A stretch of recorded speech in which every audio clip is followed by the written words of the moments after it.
Fishermen across the UK have demanded the European Union overturn the ban on shellfish sales implemented on British vessels in the aftermath of Brexit due to the crippling impact on sales. Fishermen have urged Boris Johnson to reopen negotiations with the European Union to modify the agreement struck with the bloc at the end of December 2020. British vessels have reported severe disruption on the export of goods into the continent, a challenge further exacerbated by the ban on unpurified shellfish the EU implemented since Brexit.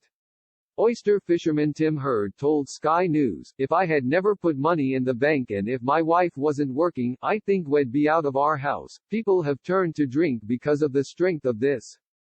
Don't know where to go, what to do, how to pay their bills."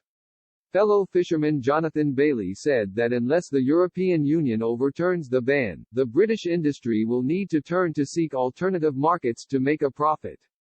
Mr. Bailey said, "We've got a reservoir of skills, of experts. And given a little bit of encouragement, a fishery that would probably produce twice as much and everyone earning twice as much if we had markets and it was worked intelligently." Boris Johnson is believed to be considering potential retaliation against the shellfish ban the EU imposed since mid-February. A Downing Street source told The Telegraph, "There is thought being given to where we can leverage in other areas. We have continuity arrangements, we can stop these, which means they won't be able to sell their produce here." The row stems from an EU directive earlier this year that banned British fishermen indefinitely from selling live mussels, oysters, clams, cockles and scallops to its member states. On New Year's Day, Mr. Macron claimed that Brexit was built on lies and false promises as the UK's full departure from the bloc's laws and institutions was confirmed. And France's Europe Minister Clement Beaune said that he hoped the UK would return to the EU one day.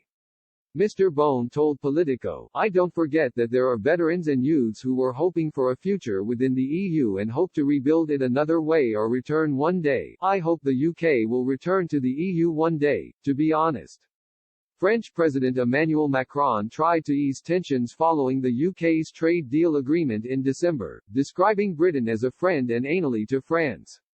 Mr. Macron also boasted of European unity amid the coronavirus pandemic and subsequent economic turmoil.